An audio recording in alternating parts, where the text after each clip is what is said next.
റീഡിഫറൻസ് ഫങ്ഷൻസിനെ കുറിച്ചാണ് നമ്മൾ പറഞ്ഞു വരുന്നത്. അതിൽ നമ്മൾ ക്യാരക്ടർ ഐ ഒ പറഞ്ഞു, സ്ട്രീം ഐ ഒ ഫങ്ഷൻസ് പറഞ്ഞു, സ്ട്രിംഗ് ഫങ്ഷൻസും പറഞ്ഞു.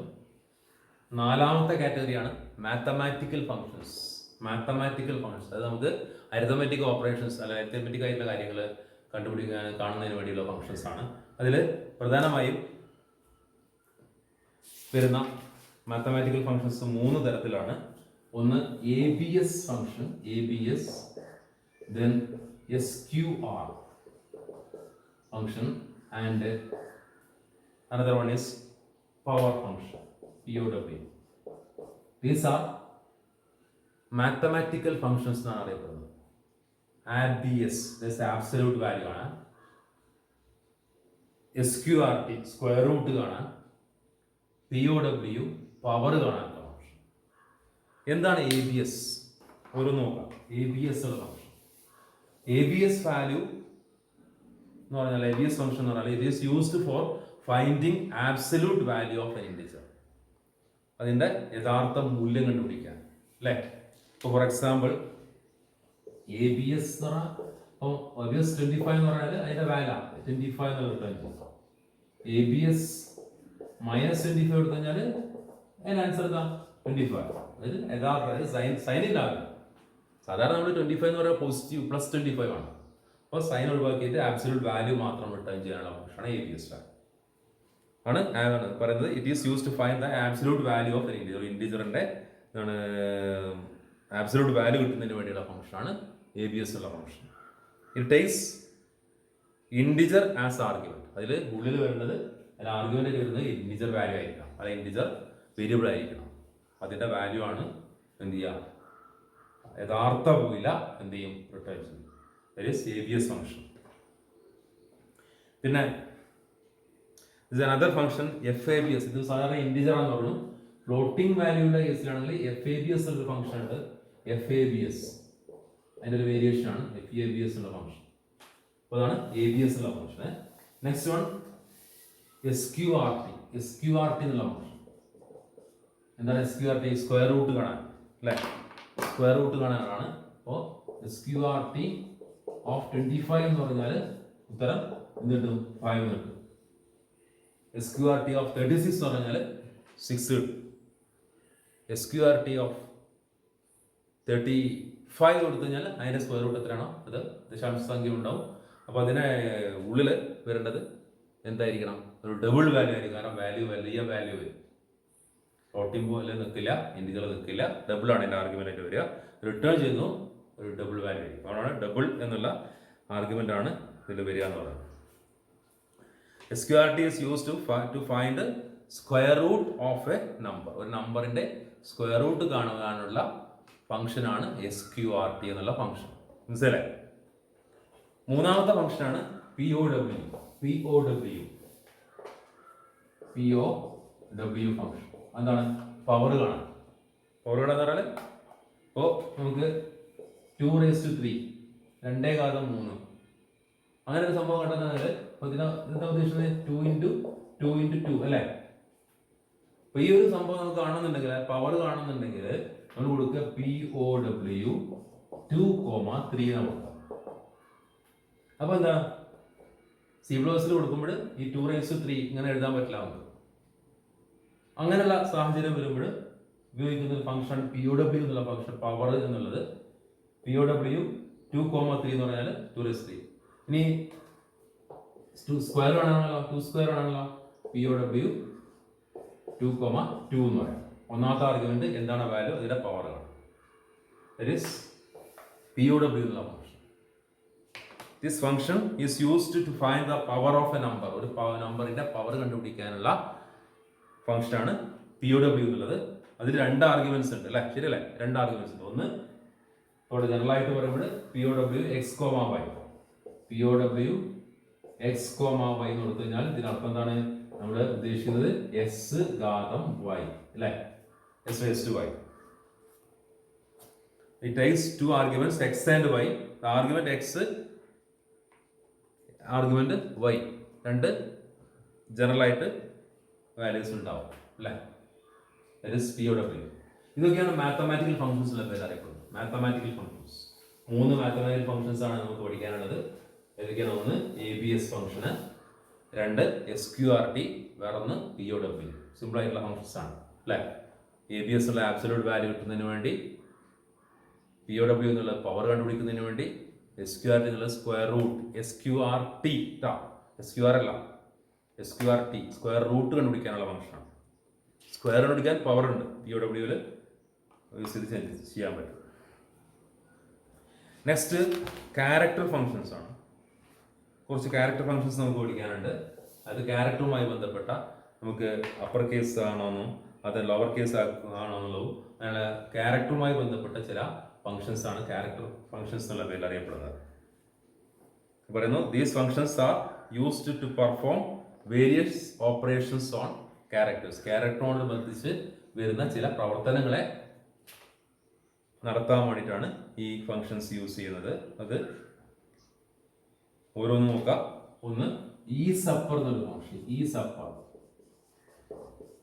അപ്പർ ഇത് ഉദ്ദേശിക്കുന്നത്, നമുക്കിപ്പോ ചില കേസിൽ ചെറിയ അക്ഷരമാണോ വലിയ അക്ഷരമാണോ എന്ന് ചെക്ക് ചെയ്യേണ്ടി വരും. ഈസ് അപ്പർ എന്ന് പറഞ്ഞാൽ ചെറിയ അക്ഷരമാണോ? അപ്പോൾ ഇവിടെ ഞാൻ കൊടുക്കുകയാണ് ഈസ് അപ്പർ എന്ന് പറഞ്ഞിട്ട് ബ്രാക്കറ്റിൽ ഒരു ക്യാപിറ്റൽ A എന്ന് കൊടുത്തു കഴിഞ്ഞാൽ ഇതിന്റെ വാല്യൂ എന്താ? ഈ A എന്ന് പറയുന്നത് അപ്പർ കേസ് ആണോ എന്നായിരിക്കും. അപ്പൊ ഇതിന്റെ ഉത്തരം ഉണ്ടാവും, ഒന്നുകിൽ ട്രൂ അല്ലെങ്കിൽ ഫോൾസ്. ഇത് ട്രൂ ആയിരിക്കും അല്ലെ? ഈസ് അപ്പർ A, ഉത്തരം എന്താണ്? ആണ് എന്നാണ്.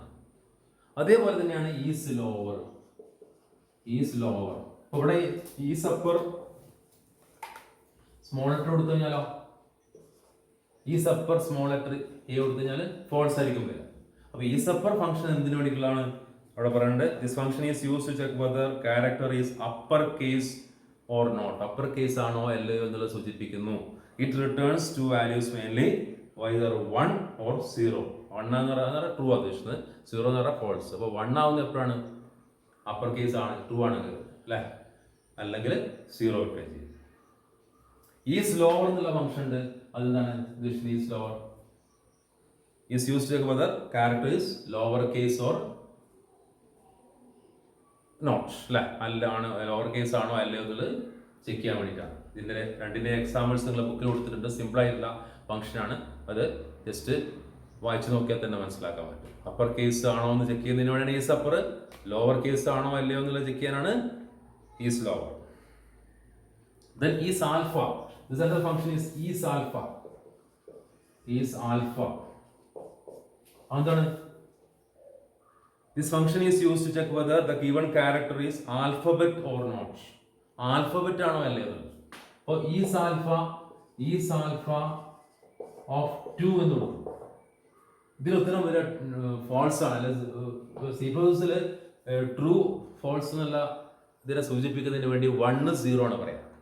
ട്രൂവിനെ സൂചിപ്പിക്കുന്നത് 1ഉം ഫോൾസിനെ സൂചിപ്പിക്കുന്നത് 0 ആണ്. അപ്പൊ ഇതിന്റെ ഉത്തരം ശരിക്കും ഈസ് ആൽഫ ഓഫ് 2, 2 എന്നുള്ളത് ആൽഫബറ്റ് ആണോ? ഉത്തരം കിട്ടും 0 ആണ്. എന്നാൽ ഈസ് ആൽഫ ഓഫ് A എന്താണ്? 1 ആ ഉത്തരം കിട്ടുക. അപ്പോൾ അവിടെ ഉദ്ദേശിക്കുന്നതാണ് ആൽഫബറ്റ് ആണോ അല്ലയോ എന്ന് സൂചിപ്പിക്കാൻ വേണ്ടിയാണ്. ആൽഫബറ്റ് ആണോ അല്ലയോ എന്ന് സൂചിപ്പിക്കുന്നതിന് വേണ്ടിയാണ് എന്ത്? Is alpha. അത് തന്നെ വേറൊരു ഫംഗ്ഷൻ ആണ്. Next one is digit. എന്തായിരിക്കും? Is digit. നേരത്തെ പറയാം ഈസ് ഡിജിറ്റ് ഓഫ് 2. ഇവിടെ എന്താ? 2 ഡിജിറ്റ് ആണോ? അപ്പൊ കിട്ടുന്ന ഉത്തരം 1 ആയിരിക്കും. ഈസ് ഡിജിറ്റ് എന്നുള്ള ഫംഗ്ഷൻ പറയുന്നു this function is used to check whether a given character is digit or not. Is digit of A എന്ന് കൊടുത്താലോ 0 ഉത്തരം കിട്ടുക, കാരണം ഡിജിറ്റ് അല്ല. Next one is alnum. എന്താ? ഈസ് ആൽനം ഓഫ് A എന്ന് കൊടുത്തു. എന്താണ് ആൽനം? എന്താ ആൽനം എന്ന് പറയുന്നത്? നോക്കൂ, this function is used to check whether a character is alpha numeric or not. ആൽഫബറ്റും ന്യൂമറിക്കും. അപ്പൊ ഇവിടെ എന്താ വരിക? ഈ സാലം A എന്ന് പറഞ്ഞാൽ ട്രൂ ആണ് വരിക അല്ലെ? എന്ത് വരും? ട്രൂ വരും, അതായത് 1 വരും. ഇനി Aക്ക് വരെ ഇവിടെ 2 കൊടുത്താലോ? അപ്പോഴും വരും 1. ഞാൻ അവിടെ ഇതിന് പകരം ഒരു ക്യാരക്ടർ കൊടുത്തു, ക്വസ്റ്റ്യൻ മാർക്ക് എന്ന് പറഞ്ഞു. അപ്പോൾ എന്താ വരിക? 0 വരും. അപ്പോൾ ആൽഫബറ്റോ ന്യൂമറിക്കോ ആണെങ്കിൽ 2 വരും. അല്ലാത്ത അക്ഷരങ്ങൾ വന്നാൽ എന്ത് വരും? അല്ലെ, this function returns 1 if given character is alphanumeric, otherwise 0. Then next one, this another function is to upper. എന്താണ്? to upper of c to upper of small letter a. ഇതെന്താ? നേരത്തെ ഈസ് അപ്പർ ആയിരുന്നു. അപ്പർ കേസ് ആണോ അല്ലേ എന്നുള്ള അവിടെ ഉത്തരം വരെ 1 അല്ലെങ്കിൽ 0 ആണ്. വേറെ ഈസ് ലോവർ ഉണ്ടായിരുന്നു, ചെറിയ അക്ഷരമാണോ വലിയ ആണോ അല്ലേ എന്നുള്ളത്. ഇവിടെ ടു അപ്പർ എന്ന് പറഞ്ഞാൽ നമ്മൾ കൊടുത്തിട്ടുള്ള അക്ഷരം അപ്പർ കേസിലേക്ക് മാറ്റിയിട്ട് വരും. അപ്പോൾ ഇവിടെ ഉത്തരം കിട്ടുക എ എന്നുള്ള അക്ഷരം, ക്യാപിറ്റൽ അവർ. ഇതേപോലെ ടു ലോവർ ഉണ്ട്. ടു ലോവർ എ കൊടുത്താലോ എന്തുണ്ടാവുക? Small letter A. ഇവിടെ ഈ ടു അപ്പറിൽ ക്യാപിറ്റൽ കൊടുത്ത് എന്തുണ്ടാവുക? അപ്പോഴും ക്യാപിറ്റൽ ആയിരിക്കും. അപ്പം അത് മറ്റെല്ലാം സീമനാണ് വരിക. അപ്പോൾ ടു അപ്പർ എന്നുള്ള ഫംഗ്ഷൻ ഉപയോഗിക്കുന്നത് അപ്പറിലേക്ക് മാറ്റാൻ, ടു ലോവർ എന്നുള്ളത് സ്മോൾ ലെറ്ററിലേക്ക് മാറ്റാൻ. മനസ്സിലായി? മറ്റേതൊക്കെ റിട്ടേൺ ചെയ്യുന്ന വാല്യൂ 1 0 എന്നുള്ളതാണ്. ഇവിടെ അതിൻ്റെ കറസ്പോണ്ടിങ് ക്യാരക്ടറാണ്, അതായത് വലിയ അക്ഷരമാണ് അല്ലെങ്കിൽ ചെറിയ അക്ഷരമാണ് റിട്ടേൺ ചെയ്യുക. ഇതാണ് ഫങ്ഷൻസ്, പ്രീഡിഫൈൻ ഫങ്ഷൻസ് എന്നുള്ള ഭാഗം. അപ്പോൾ നമ്മൾ 5 തരത്തിലുള്ള ഫങ്ഷൻസ് ആണ് കണ്ടത്. 5 തരത്തിലുള്ള ഫങ്ഷൻസ്, പ്രീഡിഫൈൻ ഫങ്ഷൻസ്. എന്താണ് ഈ പ്രീഡിഫൈൻ ഫങ്ഷൻസ് എന്ന് പറഞ്ഞാൽ? ഓൾറെഡി ബിൽറ്റ് ചെയ്തിട്ടുള്ള, അല്ലേ, C++ന്റെ ലൈബ്രറിയിൽ ബിൽറ്റ് ചെയ്തിരിക്കുന്ന ഫങ്ഷൻസ് ആണ്. അതിനെ നമ്മൾ 5 പ്രധാന കാറ്റഗറി ആയിട്ട് തരംതിരിച്ചു. ഏതൊക്കെയാണ്? ഒന്ന് ഏതാണ്? Console functions for character IO. Console functions for character IO. അത് ഏതൊക്കെയാണ്? ഗെറ്റ്കാറും പുട്ട്കാറും കണ്ടു കഴിഞ്ഞതാണ്, അല്ലേ? പിന്നെ അതിനുശേഷം നമ്മൾ കണ്ടു stream functions for character IO. Stream functions, സീനിൻ്റെയും സി ഔട്ടിൻ്റെയും കൂടെ ഉപയോഗിക്കുന്ന സ്ട്രീം ഫങ്ഷൻസ് ഏതാണ്? Get, get line, put, write, അല്ലേ? ഗെറ്റും ഗെറ്റ് ലൈനും സീനിൻ്റെ കൂടെ, cin dot get, cin dot get line എന്ന് പറയാം. പുട്ടും അതുപോലെ തന്നെ റൈറ്റും സി ഔട്ടിൻ്റെ കൂടെയാണ് പറയുക. C out dot put, C out dot write എന്ന് പറയും. അതാണ് സ്ട്രീം ഫങ്ഷൻസ് പറയുന്നത്. അതിനുശേഷം നമ്മൾ സ്ട്രിംഗ് ഫങ്ഷൻസ് പഠിച്ചു. സ്ട്രിംഗ് ഫങ്ഷൻസ് പ്രധാനമായും 5 തരത്തിലുള്ള സ്ട്രിംഗ് ഫങ്ഷൻസ് ഉണ്ട്, അല്ലേ? 5 തരത്തിലുള്ള സ്ട്രിംഗ് ഫങ്ഷൻസ് ഉണ്ട്. ഏതൊക്കെയാണ്? ഒന്ന് strlen, പിന്നെ strcpy, strcat, strcmp, strcmpi. strlen എന്ന് പറയുന്നത് ഒരു സ്ട്രിങ്ങിനെ ലെങ്ത് കണ്ടുപിടിക്കാൻ, strcpy എന്ന് പറഞ്ഞാൽ ഒരു സ്ട്രിംഗ് നിന്ന് മറ്റൊരു സ്ട്രിങ്ങിലേക്ക് കോപ്പി ചെയ്യുന്നതിന് വേണ്ടി, strcat എന്ന് പറയുന്നത് 2 സ്ട്രിങ്ങുകൾ തമ്മിൽ കമ്പയർ ചെയ്യുന്നതിന് വേണ്ടി, strcmp എന്ന് പറയുന്നത് കമ്പാരിസണിന് വേണ്ടി, ആൽഫബറ്റിക്കൽ കമ്പാരിസണിന് വേണ്ടി, കേസുകൾ നോക്കാതെ കമ്പാരിസൺ നടത്തുന്നതിന് വേണ്ടി strcmpi-യും ഉണ്ട്. 4ാമത്തെ വിഭാഗമായിരുന്നു അത് മാത്തമാറ്റിക്കൽ ഫങ്ഷൻസ്. ഇപ്പോൾ പറഞ്ഞത് ഏതാണ്? 3 ഫങ്ഷൻസ് ഉണ്ടായിരുന്നു, അല്ലേ? ABS, പിന്നെ ഏതാ? Digital SQRT and POW. 3 functions ഏതൊക്കെയാണ്? ABS, SQRT and POW. ABS എന്തിനാണ്? ആബ്സല്യൂട്ട് വാല്യൂ കണ്ടെത്താൻ. SQRT എന്തിനാണ്? സ്ക്വയർ റൂട്ട് കണ്ടുപിടിക്കാൻ. POW എന്തിനാണ്? പവർ കണ്ടുപിടിക്കാൻ. പിന്നെ അതിനുശേഷം ഇപ്പോൾ ലാസ്റ്റ് പറഞ്ഞ ക്യാരക്ടർ ഫങ്ഷൻസ്, ക്യാരക്ടറിനെ ബേസ് ചെയ്തുകൊണ്ട് ചില പ്രവർത്തനങ്ങൾ, അല്ലേ? ഏതൊക്കെയായിരുന്നു? ഈസ് അപ്പർ, അല്ലേ? Is lower, is alpha, is digit, is alnum, to upper, to lower. ഓരോന്നും എന്താണല്ലോ വ്യക്തമാണ്, അല്ലേ? ഈസ് അപ്പർ എന്ന് പറയുന്നത് അപ്പർ കേസ് ആണോ അല്ലയോ എന്നുള്ളത് സൂചിപ്പിക്കുന്നു. അപ്പർ കേസ് ആണോ അല്ലയോ എന്നുള്ളത് ചെക്ക് ചെയ്യാൻ 2 വാല്യൂസ് ആണ് വരിക, 1 or 0 റിട്ടേൺ ചെയ്യും. അതുപോലെ തന്നെ ഈസ് ലോവർ, ലോവർ കേസ് ആണോ അല്ലയോ എന്നുള്ളത് സൂചിപ്പിക്കുന്നു. ഈസ് ആൽഫ, കൊടുത്തിട്ടുള്ളത് ആൽഫബറ്റ് ആണോ അല്ലയോ എന്നുള്ളത് ചെക്ക് ചെയ്യാൻ. ഈസ് ഡിജിറ്റ് കൊടുത്തിട്ടുള്ള ഡിജിറ്റാണോ അല്ലേ എന്നുള്ളത്.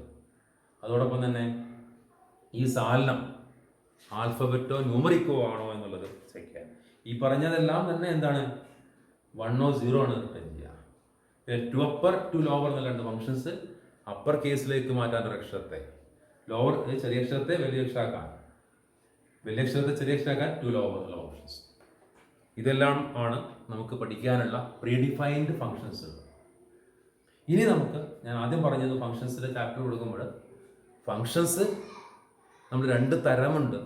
ഒരു പ്രീഡിഫൈൻഡ് ഫങ്ഷൻസും ഉണ്ട്, അതോടൊപ്പം തന്നെ യൂസർ ഡിഫൈൻഡ് ഫങ്ഷൻസ് ഉണ്ട്. എന്താണ് യൂസർ ഡിഫൈൻഡ് ഫങ്ഷൻ? അതായത് യൂസർക്ക് നമുക്ക് നമ്മുടേതായിട്ടുള്ള എന്തുണ്ടാക്കാം, ഫങ്ഷൻ ഉണ്ടാക്കാം. അതിന് എന്ത് ചെയ്യാൻ പറ്റും? ചില നിബന്ധനകളും ഒക്കെ ഉണ്ട്. മെയിൻ എന്നുള്ളൊരു യൂസർ ഡിഫൈൻ ഫംഗ്ഷൻ ഉണ്ട്. പക്ഷെ മെയിൻ യൂസർ ഡിഫൈൻ ഫംഗ്ഷൻ ആണെങ്കിലും അത് ഒരു ഫുള്ളി യൂസർ ഡിഫൈൻ ഫംഗ്ഷൻ പറയില്ല. അതിൻ്റെ പേര് മെയിൻ തന്നെയാണ്, അത് ഓൾറെഡി ബിൽറ്റിനാണ്. പക്ഷെ അതിലുള്ള നിർദ്ദേശങ്ങൾ, അതിലുള്ള സ്റ്റേറ്റ്മെൻറ്റ്സ് ആണ് നമ്മുടെ ചോയ്സ്. അപ്പോൾ എങ്ങനെയാണ് യൂസർക്ക് ഒരു ഫംഗ്ഷൻ ഉണ്ടാക്കുക അല്ലേ? കഴിഞ്ഞ ദിവസങ്ങളിൽ ഞാൻ പറഞ്ഞിട്ടുണ്ടായിരുന്നു, ഫംഗ്ഷനിൽ പാരാമീറ്റേഴ്സ്, ഫംഗ്ഷൻ്റെ പേര് കൊടുക്കുക, ഫംഗ്ഷൻ്റെ ആർഗ്യുമെൻറ്റ്സ് ഓർ പാരാമീറ്റേഴ്സ് കൊടുക്കുക, ഈ കാര്യങ്ങളൊക്കെ വളരെ പ്രസക്തമാണ് ഇനി വരുന്ന യൂസർ ഡിഫൈൻ എന്നുള്ള പോർഷൻസ്. അത് നമുക്ക് അടുത്ത ക്ലാസ്സിൽ നോക്കണം. എന്താണ് യൂസർ ഡിഫൈൻ ഫംഗ്ഷന്, എന്താണ് പാരാമീറ്റർ എന്നുള്ളത് ഒക്കെ ഇതിൽ വരുന്ന ഭാഗമാണ്. കൂടുതൽ ആപ്ലിക്കേഷൻസ് നമുക്ക് വരുന്നുണ്ട്. അപ്പോൾ ഈ പറഞ്ഞ കാര്യങ്ങളെല്ലാം തന്നെ ഒന്ന് വായിച്ചു നോക്കുക. ഫങ്ഷൻസിൻ്റെ തുടക്കം മുതൽ പറഞ്ഞ കാര്യങ്ങൾ എല്ലാം ക്ലിയർ ചെയ്ത് പോകണം.